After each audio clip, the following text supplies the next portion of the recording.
Well, as promised, here is the grand tour of the Ceti Fox Productions studios.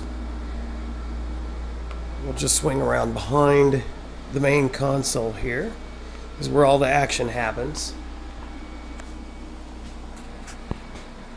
This is the main computer access. This is where most of the applications are run.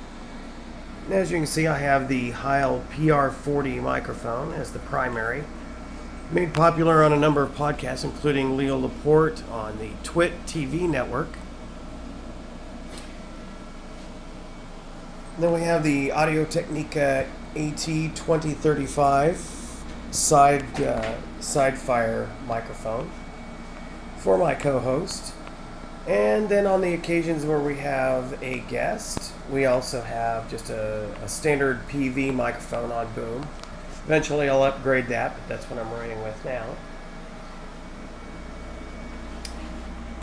Now, the heart of the sound that you hear on the podcast, and also for my music production, I have the Behringer Xenix X1222 USB soundboard, and also attached to it I also have the Behringer headphone distributor, so all the people on microphone can listen on headsets.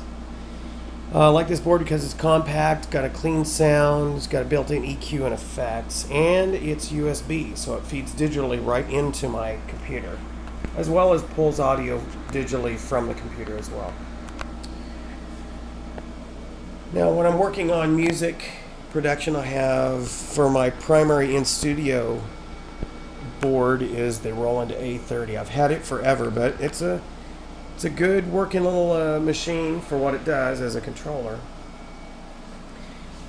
Now, the rack I'm running, I also have for if I just want to listen to amplified sound coming through the board. I can listen via a standard old school PVM 3000 amplifier. And I also have a Alesis MIDI Verb 3 for outboard effects. And then for my actual sound generation, I'm using one of the original Sound Canvas sound modules. It's still a good workhorse, still works well. But I use that for working basically stuff in the studio. I have a XV2020 that I use on the road. And then around here we have our primary printer, copier, etc., multi-function device, and the main file server that runs the websites, and the file server that runs our email. They're both running through a KVM box, so I don't have to have a bunch of keyboards and mice and monitors. I just have to have one to control it all. For lighting in the studio for now, I'm running dual 1,000 watt work light towers. There we go. Hard to see that. Yeah, glare. But I only really need one lamp off of each to get enough light in here. Now, for the cameras, I'm running exclusively Microsoft cameras.